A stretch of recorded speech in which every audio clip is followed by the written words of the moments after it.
Alright, good day students. We're here to discuss about conditional, biconditional, and related statements. Conditional statements. Right, conditional statements can be written in P, in Q form, or in PQ form. Examples of conditional statements. If we order pizza, then we can have it delivered. Number 2, if you go to movie, you will not be able to meet us for dinner. Alright, so first we have antecedent. It is a P statement, something that came before, or it may have influence or cause it, or it is the hypothesis. Second, consequent. It is a Q statement, conclusion of a conditional statement. Identifying antecedent and consequent of a conditional statement. A. If our school was this nice, I would go there more than once a week. The antecedent, our school was this nice. Consequent, I would go there more than once a week. B. If you strike me down, I shall become more powerful than you can possibly imagine. Antecedent, you strike me down. The consequent, I shall become more powerful than you could possibly imagine. Alright, in arrow notation, conditional statements, if P, then Q, it can be written using the arrow notation. The arrow notation is read as if P, then Q, or P implies Q. In conditional, let P and Q be propositions. The proposition if P then Q is the proposition that is true in all cases except when the antecedent is true and the conclusion is false. You can see here the truth table for conditional. If P, then Q. If P is true and Q is true, the result, it is true. If P is true and Q is false, the result is false. If P is false and Q is true, the result true. If P is false and Q is false, and the result is true. Conjunction. Joining two statements with connector and. Conjunction of P and Q is written P reverse Q. A conjunction is true if both the statements are in true. Conjunction P and Q. If P is true and Q is true, the result true. If P is true and Q is false, the result false. If P is false and Q is true, and the result false. And P is false and Q is false, the result false. Disjunction. This is joining two statements with a connector or. The disjunction P or Q is symbolized by PVQ. A disjunction is false if only and if both statements are false, otherwise it is true. Example of disjunction statement. Anne is on the softball team, Paul is on the football team. The P statement here is Anne is on the softball team and the Q statement is Paul is on the football team. The symbol or logical connector is V or means or. The compound statement represents Anne is on the softball team or Paul is on the football team. For the table of disjunction statement, P or Q, if true or true is true. If true or false is true. If false or true is true. If false or false, then it is false. Negation of conditional statements. Statement is only true when the original if-then statement is false. Example of negation of conditional statements. First, if they pay me the money, I will sign the contract. The answer is, they paid me the money and I did not sign the contract. Second example, if it is yellow, then it is not a pigeon. The answer, it is not yellow and it is not a pigeon. Biconditional. Statement is called biconditional because it is combining two conditional statements. It is read as if and only if. Symbolically, it is P, two arrow-headed Q. Example of biconditional statement is P is 5 plus 5 equals 10 and Q is 2 times 5 equals 10. And it is read as 5 plus 5 equals 10 if and only if 2 times 5 equals 10. For the biconditional table, P statement has 4 possibilities, true, true, false, false. And Q statement has also 4 possibilities, true, false, true, false. And the result is true, false, false, true. Equivalent conditional statement. Every conditional statement can be stated in many equivalent forms, not necessary to state the antecedent before the consequent. Common forms of conditional statement. If P, then Q, equivalent to every P is a Q. If PQ, equivalent to Q if P. P only if Q is equivalent to Q provided that P. P implies Q is equivalent to Q is a necessary condition for P. Not P or Q is equivalent to P is a sufficient condition for Q. Write a statement in an equivalent form. Write each of the following in FP, then Q form. Example number 1. The number is an even number provided that it is divisible by 2. So the antecedent here is it is divisible by 2. And the consequent here is the number is an even number. Thus, its FP then Q form is if it is divisible by 2, then the number is even. So that's the answer. Example number 2. Today is Friday, only if yesterday was Thursday. So the P form here or the antecedent is today is Friday. And the consequent here or the Q form is if yesterday was Thursday. So thus its FP then Q form is if today is Friday, then yesterday was Thursday. So that is the answer.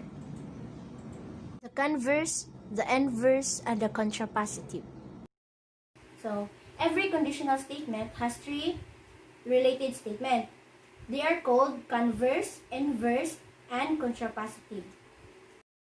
Statements related to the conditional statement. The converse of PQ is QP. The inverse of PQ is not P, not Q. The contrapositive of PQ is not Q, not P. The above definitions show the following. The converse of PQ is formed by interchanging the antecedent P with the consequent Q. The converse is basically the reverse of the condition statement. So it's just got a switch Q and P, so the statement become if Q then P. The inverse of PQ is formed by negating the antecedent P and negating the consequent Q. So inverse. So now the inverse is simply the negation of the conditional statement. If not P, then not Q. The contrapositive of PQ is formed by negating both the antecedent P and the consequent Q and interchanging these negated statements. So contrapositive is basically the reverse negation of the condition statement. If not Q, then not P. Converse, inverse, and contrapositive of a condition. For example, if I get a job, then I will rent the apartment. So in converse, if I rent the apartment, then I get the job. In inverse, if I do not get the job, then I will not rent the apartment. And contrapositive, if I do not rent the apartment, then I did not get the job. Shows that any conditional statement is equivalent to its contrapositive and that the converse of a conditional statement is equivalent to the inverse of the conditional statement. In conditional, P then Q. If P is true and Q is true, the result will be true. If P is true and Q is false, the result will be false. If P is false and Q is true, the result will be true.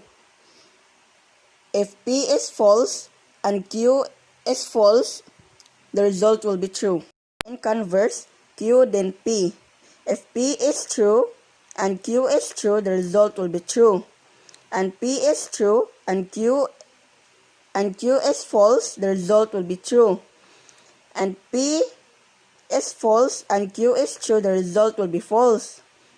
If P is false and Q is false, the result will be true. And inverse, not P, then not Q. So if P is true and Q is true, the result will be true. If P is true and Q is false, the result will be true.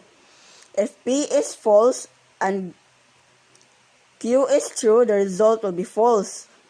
And P is false and Q is false, the result will be true. In contrapositive, not Q, then not P. If P is true and Q is true, the result will be true. If P is true and Q is false, the result will be false. If P is false and Q is true, the result will be true. If P is false and Q is false, the result will be true. Determine whether related statements are equivalent. For example, number 1. If a number ends with a 5, then the number is divisible by 5. If a number is divisible by 5, then the number ends with a 5. So in solution, the second statement is the converse because converse is at Q, then P. The statements are not equivalent. For example, number 2. If two lines in a plane do not intersect, then the lines are parallel. If two lines in a plane are not parallel, then the lines intersect. So in solution, the second statement is the contrapositive of the first because P then Q is equivalent to every P is to Q. So the statements are equivalent. In mathematics, it is often necessary to prove statements that are in if P then Q form. It is a proof cannot be readily produced. Mathematicians often try to prove the contrapositive if Q then P. Because a conditional and its contrapositive are equivalent statements, a proof of either statement also establishes the proof of the other statement. Mathematician wishes to prove the following statement about the integer x. Statement: if x squared is an odd integer, then x is an odd integer. If the mathematician is able to prove the statement if x is an even integer, then x squared is an even integer, does this also prove the statement 1? Yes, because the second statement is the contrapositive of statement. Use the contrapositive to determine a truth value. For example, if a plus b is not divisible by 5, then a plus b are not divisible by 5. Solution: if a and b are both divisible by 5, then a plus b is divisible by 5. This is true statement, so the original statement is also true. Another example: if a geometric figure is not a rectangle, then it is not a square. Solution: if a geometric figure is a square, then it is a rectangle. This is a true statement, so the original statement is also true. These are the guides to construct statements and their corresponding symbols. In conditional statement, FP then Q, so the symbol is this. In converse, FQ then P, so the symbol is this. In inverse, if not P, then not Q, so the symbol is this. In contrapositive, if not Q, then not P, so the symbol is this. In biconditional, P if and only F Q, so the symbol is this.